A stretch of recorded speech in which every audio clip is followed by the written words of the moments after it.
जय श्री राम कृष्ण वंदे जगत गुरु। भजन भागीरथी क्या विरल पर्वा में आप सर्व आत्मीय बंधुओं का हार्दिक स्वागत है, अभिनंदन है। नित्य सत्संगत के तहत आज का प्रसंग संतदास दातड़ा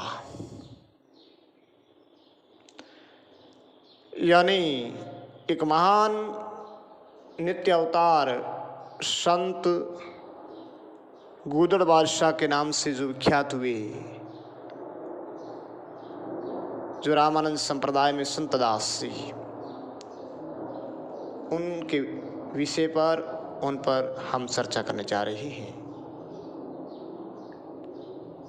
श्यावर रामचंद्र भगवान की जय हो। रामानंदाचार्य भगवान की जय हो। संतदास दातड़ा धाम की जय हो। पवन सुत हनुमान की जय हो, जय हो। तो सर्व पूर्व आचार्यों को नमन करते हुए हम आज एक महान संप्रदाय, जिन्होंने एक भक्ति का आंदोलन उत्तरी भारत में प्रवाहित किया, एक भक्ति की मदांगनी प्रवाहित करने वाले प्रस्थान त्रय विशिष्ट अद्वैत प्रतिपादक श्री रामानंद आचार्य जगत गुरु स्वामी रामानंद आचार्य जी, जो मर्यादा पुरुषोत्तम भगवान श्री राम का साक्षात अवतार माने गए हैं भक्तों और संतों के मति में। तो उन्होंने मर्यादा पुरुषोत्तम भगवान श्री राम का आदर्श सम्मुख रखकर निर्गुण सगुण भक्ति प्रवाह में परम प्रतापी शिष्य समुदाय, जिसमें 12 प्रधान शिष्य हुए उनके, और उनके माध्यम से एक अद्भुत समन्वयवादी, समय के निग्रहकारी और निर्भय और अटल सिद्धांत प्रतिष्ठित किया उन्होंने शिष्यों ने एक भक्ति का आंदोलन चला करके इस भारत भर में। कहते हैं कि तत्समय हमारा भारत प्रतंत्रता की जंजीरों में जकड़ा हुआ था, संघों और आतताइयों का आतंकवाद था, निरकुंस और नंगे शासक से आम से खास तक जनता त्राई त्राई लोग दुखी थे। दुखी लोगों की आहा भरी और आर्त पुकार सुनकर के भगवान मर्यादा पुरुषोत्तम श्री राम रामानंद के रूप में सबनी पर अवतरित हुए। आचार्य रामानंद जी ने 12 प्रधान शिष्यों में ब्राह्मण, क्षत्रिय, वैश्य, शूद्र और हिंदू बाई जो अहिंदू जिसको जलावा, तथैव सुरसुरी और पद्मा नाम की नारियां भी थी, उनको स्थान दिया। जहां तक तत्समय तक पूर्व आचार्यों ने नारी और शूद्र को सम्मान इतना नहीं दिया था जितना रामानंद जी ने दिया, जिसकी वजह से उनको कई कठिनाइयों का सामना करना पड़ा, आलोचनाओं का सामना करना पड़ा, लेकिन आपके तेज ओज से दुनिया हाथ पर रह गई। आचार्य श्री के जीवन काल में 12 यवन बादशाहों ने राज किया, जिनके नाम बलवान, कपूबाद, अलाउद्दीन, फिरोज, मोहम्मद, तुगलक, तैमूर लंग, मोहम्मद तुगलक प्रभृति बादशाहों ने शासन किया। और विक्रम संवत 1381 में एक संतदास अनुभव विलास में मिलता है लेख कि विक्रम संवत 1381 में 34,000 राजपूत साथियों के साथ अयोध्या के राजा श्री हरि सिंह को यवनी धर्मांध बादशाह तुगलक ने बलात् मुसलमान बनाया था। विक्रम संवत 1432 में हजारों लाखों बलात् यवन हुए, बिटलाए गए हिंदुओं को, जिन्होंने कर्मठक रूढ़िवादी विद्वान पंडित पंडा ब्राह्मणों ने पुनः हिंदू धर्म में लेने से मनाही कर दी थी। उन्हें दूरदृष्टि दूरदर्शिता सृष्टि से बिटलाए गए हिंदुओं का परावर्तन संस्कार यानी वैदिक शुद्धिकरण द्वारा आचार्य श्री ने इतिहास में प्रथमतः वैदिक सनातन हिंदू धर्म में धर्मावलंबी बनाए और समाज रक्षण का ज्वलंत उदाहरण प्रस्तुत किया। 12 शर्तों में हिंदुओं पर लादे गए जजिया कर के साथ विविध बंधन हटाकर हिंदू धर्मोद्धार कार्य किए। यानी स्वामी जी का व्यक्तित्व और कृतित्व बड़ा ही अद्भुत था। उनके साथ में अनंतानंद जी जैसे कई समाज के उच्च कोटि के तो कई निम्न कोटि के शिष्य भी थे। कबीर, रैदास, धन्ना भक्त, सैन जी आदि का जग जाहिर और उल्लेखनीय है उनके शिष्यों का। और एक दिन रामानंद जी, महाभाग, रैदास एवं भक्तिपद चतुर कबीर दासी से कहा, मैं देखता हूँ इस युग में पहले के अनधिकारी ही वास्तव में अधिकारी है, क्योंकि वे अभिमान रहित हैं जो भगवान शिव करता है। इस क्रम भूमि में शांतिपूर्वक भजन करने के लिए संतों ने निम्न श्रेणी के मनुष्यों के यहाँ जन्म लेना उचित समझा। यानी रामानंद जी ने बिना भेदभाव सबको गले लगाया। उन्होंने षडाक्षर मंत्र राज का रहस्य प्रकट करते हुए कहा कि मंत्र में मंत्र मूर्ति को प्रत्यक्ष करने की ही शक्ति नहीं होती, प्रत्युत उसमें सभी प्रकार की इच्छाओं को पूर्ण करने की भी शक्ति नहीं थी। मंत्र स्वतः शक्ति स्वरूप है, उसके सामर्थ्य की कोई सीमा नहीं। यानी रामानंद जी ने कही दंभ, पाखंड, आडंबर को दूर करके धर्म की स्थापना की। जीवन भर उन्होंने संघर्ष किया और कहा जन समुदाय को संबोधित करते हुए कि लोक कल्याण के लिए जितने मार्ग खोले गए हैं, ये उनके अंतिम वाक्य थे कि लोक कल्याण के लिए जितने मार्ग खोले गए हैं सबको जारी रखना और आवश्यकता अनुसार नए हित कर मार्ग प्रचारित करना हमारे प्यारे शिष्य समुदाय का कर्तव्य है। और रामानंद जी की इसी पावन परंपरा में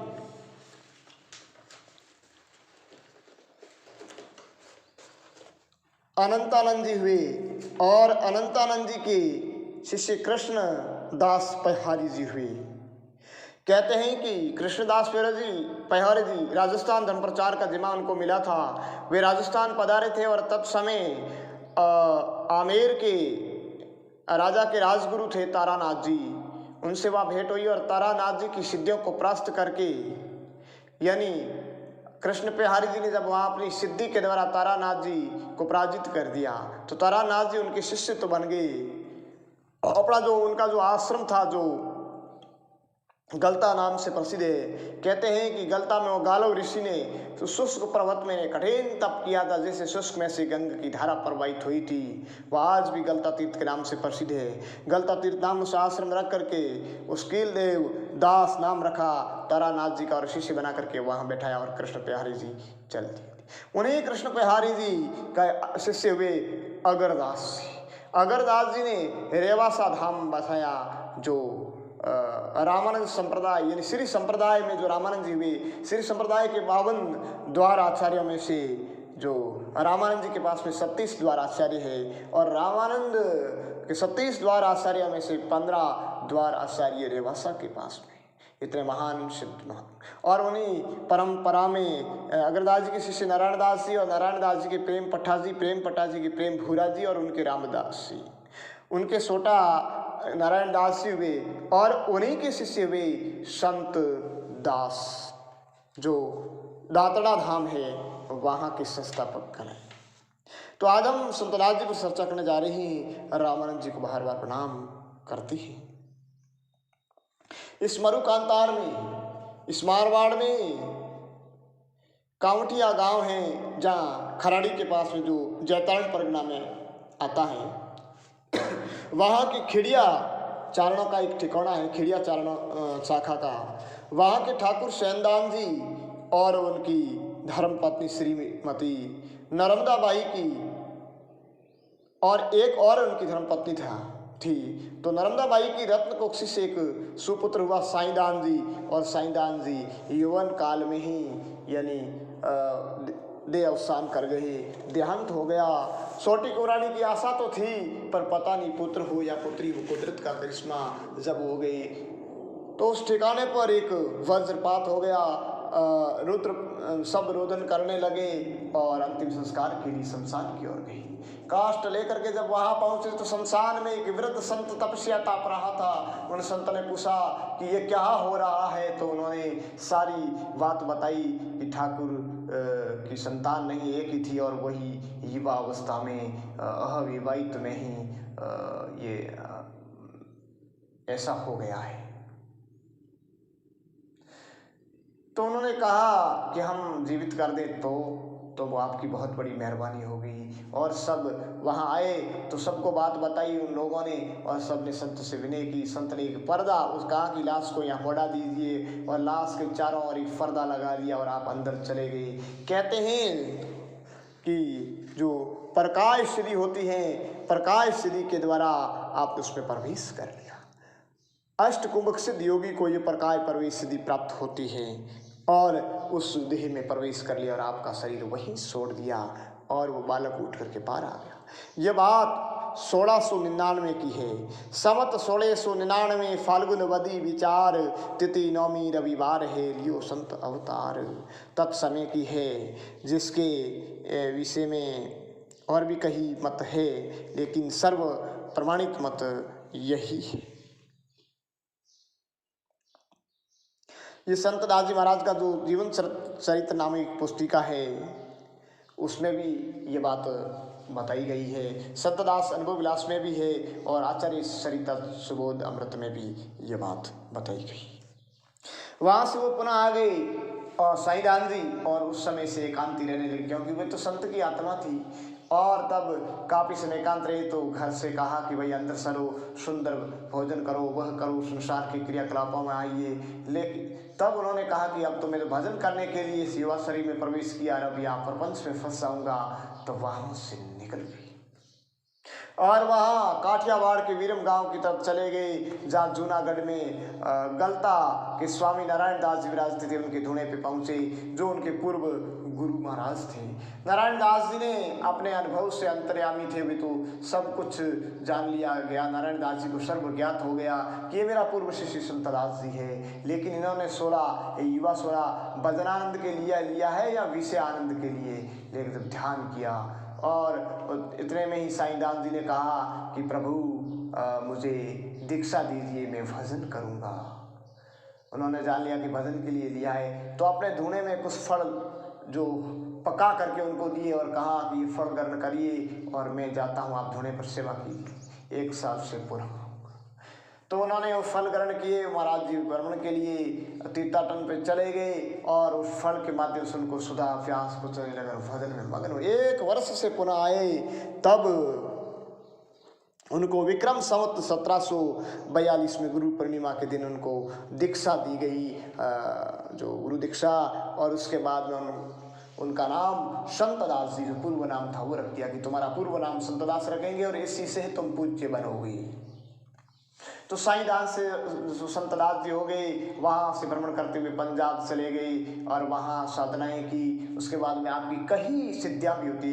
कहते हैं कि संत दास जी एकदम विचरण करते रहा पर चल रहे थे, तो एक पहाड़ में से केसरी सिंह निकला, जो गायों का भक्षण करने के लिए गायों की ओर झपटा। तब संत दास जी ने कहा, अरे नालायक, ये क्या करने जा रहा है। तो उसकी उस तपभूत वाणी से शेर नजर निशी करके पहाड़ों में पुनः चला गया। यह दृश्य जब वहाँ के लोगों ने देखा तो हद पर रह गई। इस महाराज की अप्रतिम वाणी, इस तपोस्फूर्त वाणी से कितना प्रभाव है। उनके चरणों में दंडवत किया और कहा, महाराज जी हम प्यासे ही, पानी नहीं है, या तो मुझे कहीं पानी बताइए, यहाँ पानी पिला दीजिए। तो कहते हैं कि संत दास जी की उस कमंडल में जो जल था सबको पिलाया किया, और वो कमंडल उतना ही उतना रहा। इसी सिद्धियाँ देते रही, कई दिनों तक महाभजन किया। वहाँ एक बछड़े की जो माता गाय थी वो मृत हो गई थी, बछड़ा रंभा रहा था। तो उस दयनीय दशा को देख के स्वामी जी को दया उपजी, और स्वामी जी ने अपने कमंडल से जल का छिड़काव किया और वो माता जीवंत हो उठी। ऐसे कई असंख्य चमत्कार हैं। तो यूँ भ्रमण करते करते आप एक बार दिल्ली चले गए, जामा मस्जिद में जाकर के बैठ गए। वो फकड़ थे, क्या मंदिर, क्या मस्जिद, क्या गिरजाघर, सर्व उनकी समान थे। वहाँ बैठ गए, और तत्समय के बादशाह जो जहांगीर थे, वो हाथी की सवारी में अपने आम और खामन से उस नमाज अदा करने के लिए जामा मस्जिद आ रहे थे। तो संत दास जी ने सोचा कि ये मालिक के दरगाह में आ रहा है, मालिक से का भी मालिक बना हुआ है, खुद का अहम और घमंड है। तो ये ऐसा नहीं होना चाहिए। तो उन्होंने मस्जिद को कहा चल, तो वो भूमंडल कंपित होने लग गया और वे बादशाह और उनकी जो उनके साथ में जो भी थे राहु अमराहु और साकर नौकर वगैरह सब भयभीत हो गए, ये क्या हो गया। तो किसी जो बूढ़ा था, किसी बूढ़े आदमी ने कहा, उनका लंबा अनुभव होता है, और कहा कि भाई आपका मालिक कुपित है किसी के कारण, बस आप क्षमा मांगिए। तो कहते हैं कि बादशाह हाथी की सवारी से नीचे उतरे और जमीन पर अपने रुमाल से दोनों हाथ बांध करके मालिक के सामने आरजू करने लगे। और तब संतदास जी ने कहा अब ठीक हो गया। तो संतदास जी ने पुनः मस्जिद को आदेश दिया स्थिर होने का, स्थिर हो गई और उन्होंने नमाज अदा करके वापस आए। इधर उधर देखा, कोई दिखाई नहीं दिया। एक कॉर्नर में एक बूढ़ा संत बैठा उनके पास है और कहा कि औलिया फ़कीर ये क्या था। तो कहा कि अब मालिक कुपित हो गए थे आपके, आप इस तरह थे।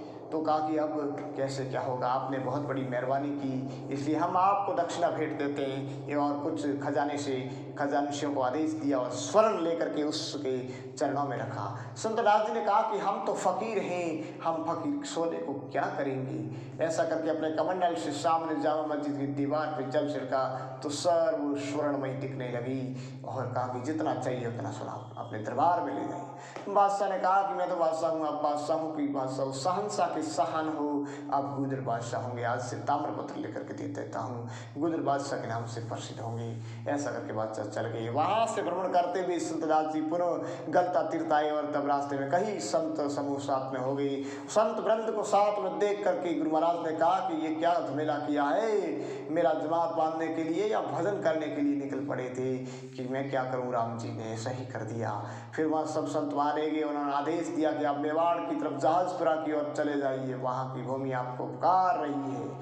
संत दास जी भ्रमण करते हुए उस तरफ गए और भ्रमण करते करते घूमते घामते एक बार आमेर की ओर आए। आमेर के राज बगीचे में आकर के ठहरे। उनके साथ में एक संत और थे, बालक दास जी आपके शिष्य। तो वहाँ लोगों को ज्ञात हुआ कि वहाँ आए हैं। तो उन्होंने जाकर के कहा कि रात यहाँ नहीं ठहरना है, यहाँ विघ्न बाधाएं होती हैं, यहाँ भूत रहते हैं। तो संतराज जी ने कहा कि मैं भूत देखूंगा, आज तक देखा नहीं, मैं ठहरूंगा। राजा समेत वहाँ आकर के उन्होंने विनय की, लेकिन संतराज जी नहीं माने। तो राजा ने कहा भी संत है, पहुँचे भी। फिर सभी चले गए। रात को उपद्रव शुरू हुआ, बकरा भैंसा आग का गोला सब कुछ विघ्न बाधाएं हुई। बाद में संतराज जी ने कहा कि भाई आप ये सब ऐसा नाटक क्यों कर रहे हो, कौन हो, क्या हो, साक्षात में बात करो, साकार स्वरूप में प्रकट हुई। तो उन्होंने मानव स्वरूप धारण करके बैठे और हाथ पसार करके, और तब बालक दास जी को आदेश दिया ये क्या मांग रहे हैं, उनको पूछिए। तो उन्होंने कहा कि आपका चरणामृत मांग रहे हैं। तो संतराज जी ने कहा दे दो। चरणामृत दिया तो बातचीत करने लगे। संतराज जी से कहा कि हम एक लड़ाई में यहाँ सभी मर गए थे, शहीद हो गए थे, और उसके बाद में हम यहाँ सब अधोगति में आ गए, प्रेत भूत बन गए हैं, प्रभु कृपा करिए। तो उन्होंने अपने कमंडल से जल का छिड़काव किया और सर्व अधोगति आत्माओं की गति कर दी।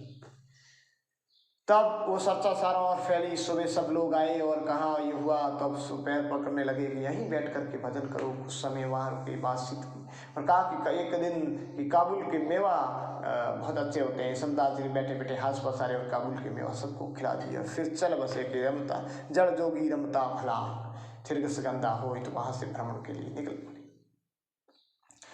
राजा ने बहुत कहा कि हम आपको जागीरी देंगे, यहीं रुको, लेकिन नहीं रुके। क्या करना है, हम संत फकीर है, जागीरियों को कहीं जागीरी छोड़ करके संत बने हैं, हमें कहाँ जागीरी की आवश्यकता है। फिर वहाँ से गुरु महाराज के दर्शन के लिए निकलता है। वहाँ से आगे घूमते फिर वापिस मेवाड़ की तरफ गए, जहाँ एक दातड़ा राठौड़ान वहाँ बैठ गए। वहाँ बैठ कर की साधना की और वहाँ ध्यान में। सुबह एक व्यास ब्राह्मण थे जो हाथ और पैर उनके सीधे नहीं थे, अटपटे थे। तो उनके ऐसी दशा देख कर उनकी नज़र पड़ी और वो स्वतः ठीक हो गए। तो उनके अनुयायी हो गया, भोजन वगैरह खिलाते से भोजन किया, प्रचार होने लगा, धीरे धीरे लोग आने लगे। बरसात हो गई, चंबल नदी उफान पे आ गई। सभी लोगों ने कहा कि स्वामी जी यहीं रुकिए, अभी तो संबल भी ये क्या बनास नदी भी आ रही है बड़ी तूफान पर। तो फिर कहा ठीक है हम यहीं रुकेंगे। एक पाटा बना दी थी लकड़ी का पाटा बना करके वहाँ बरगद के पेड़ के नीचे स्थापित कर दिया। अब कहा आप सोएंगे नहीं, सोमा सब बैठ करके ध्यान करेंगे। लोगों ने देखा भजनादि संत ज़्यादा भजन में विघ्न बाधा नहीं पैदा करी, तो लोगों ने आना जरा कम किया। लेकिन 4 लोग ऐसे थे जो वह हमेशा दर्शन के लिए आते थे और चलता रहिए और स्वरमय भजन भाव करते रहिए। तत्समय आप जो भोजन ग्रहण करते थे वो आपके पास में शालिग्राम पत्र की मूर्ति थी, उनको ग्रहण करा करके फिर और उनके सामने भोजन रखते थे, वो गायब हो जाता था। तो किसी ने देखा तो कहा कि संत के पास कुछ नहीं, इस मूर्ति में चमत्कार है, इसको चुरा लो, और समय पाते उसको चुरा लिया। संत रामजी का चुरा लिया तो क्या हो गया, आज के पास अपने सामान पास में रखेंगे नहीं, कोई सामान नहीं रखते। एक दिन उसके मन उनके स्वामी जी के मन में एक संकल्प हुआ कि माला होनी चाहिए, और संकल्प सिद्ध थे। अब आँख खुली तो गोद में माला थी और आवाज़ आई और भगवान मेरा पुष्टम साकार स्वरूप में प्रकट भी हो गए और कहा कि आज से तेरी सर्वमनो कामनाएं इस माला से ही पूर्ण होगी। मांग भक्त तुझे क्या चाहिए, मुझे कुछ नहीं, आपके चरणों की भक्ति सही, भजन आनंद चलता रही। और वो वहीं जहाँ वहाँ तपस्या में थे उस समय एक चारण वहाँ आए थे क्षत्रियों के वहाँ, और फिर उनको देखा तो कहा, उस तत्समय उनके दिमाग में आ गया कि वही बालक है जो खिड़िया चारणों के वहाँ से निकला था। फिर वहाँ सूचना कर दी गई और उसकी दूसरी कमरानी का पुत्र हुआ था जो कृपाराम जी समेत कमरानी वगैरह सब वहाँ आ गई, दर्शन किया। स्वामी जी ने कहा कि तुम वापस जाओ और राजकाज अपना संभालो, अपनी ठकराई संभालो, लेकिन कहा नहीं, यहाँ संत बनेंगे। तो बार बार कहने पर नहीं माने तो उनको भी संत बना दिया। वहीं रहे, कृपाराम जी की शादी करवा दी गई, वहीं पास में गाँव है ईश्वर सिंह जी के वहाँ शादी करवा दी गई। और उसके बाद में वहीं रहने लगी, साधना तपस्या में मग्न सदा मस्त रहने लगी, साधना करते हुए दातरा धाम की स्थापना हो गई। एक भव्य धाम का जो है वो हो गया। और उनका जो शिष्य परंपराएं हुई, एक शिष्य लालदास जी जो विशानिया में विराजे, और एक बालकदास जी थे, उनको बीकानेर पंजाब और नौहर की तरफ भेज दिया। कृपाराम जी को आपके विक्रम संवत 1800 फाल्गुन वदी 7 शनिवार को जब आप परमधाम पधार गए तब उनकी गदी पर विरक्त रूप से श्री कृपाराम जी को आसीन किया गया। और उनकी परंपरा में आज भी वहाँ निर्मल दास जी महाराज विराजमान हैं। और उनकी परंपरा में कई नामी संत हुए हैं, विरक्त हुए। यह राम सनी संप्रदाय का जो रैण है दरियाव जी महाराज, जो दरियाव जी महाराज भी आप ही के शिष्य परंपरा में निपोत्र शिष्य है। और ये जो शाहपुरा का जो रामचरण जी है यह भी आपके पौत्र शिष्य है, इसी परंपरा में हुए। तो रैण, शाहपुरा और जोधपुर में हरिराम जी महाराज जैसे कई नामी अनामी संत शिष्य हुए। संत दासोद गूदड़ संत के नाम से ये जो संप्रदाय है बहुत बड़ा संप्रदाय हुआ है। और इनकी अनुभव वाणियों में 2000 साखियाँ हैं जो रामचंद्र जी वाणी के साथ में 1400 और कुछ साखियाँ तो उसमें छपी हुई है। और उसके बाद में एक अनुभव संतदास अनुभव विलास स्वामी राम प्रकाश आचार्य उत्तम आश्रम वालों ने संपादित करवाई थी, जो उसमें छपी हुई है। और कुछ जो है लोगों के कंठार में कहीं थी तो वो लुप्त हो गई है, पूर्ण रूपेण मिलती नहीं। आपका अनुभव बहुत ही अनूठा रहा है, आपकी निर्गुण उपासक रहे हैं राम के निराकार के। और उन्होंने उनकी कहा है, बहुत देखिया संतदास आधा लोक अजान, सेवा करत नहीं साधु की पूज थे पाका। निस्त्र वो निर्गुण निराकार के ही पूजक रही हैं। कंठी तिलक बनाई कर भजे न राम अलेख, ताकू कई संतदास निपट निपट का भेख। इस तरह उन्होंने अपने अगम देश के विषय में कहा है। अगम देश जहाँ स्थाना, जहाँ नहीं धरती असमाना, ता नहीं चंद जहाँ नहीं सूरा, जहाँ एक पुरुष रहता है पूरा। इस तरह उन्होंने कई अपनी साखियों में अनुभव में बताए। ज्ञान की निश्रित हुआ है उनका ज्ञान गंगा, जिसके विषय में हम अलग अलग जो उनके भाग है अलग अलग विषय में आपके सामने लाने की कोशिश करेंगे, क्योंकि उनकी बहुत बड़ी जो है 1400 साखियाँ हैं। और उन सारे साखियों को आपके सम्मुख पेश करने की कोशिश करेंगे स्वामी संतदास जी की, क्योंकि उनकी सतगुरु की महिमा का अंग है। ऐसे करके उनके कई अंग है, लगभग उनके 57 अंग और कुछ भजन है, जिसका समय समय पर आपके सामने जरूर प्रस्तुत करने की कोशिश करेंगे। जय श्री राम, जय गुरु।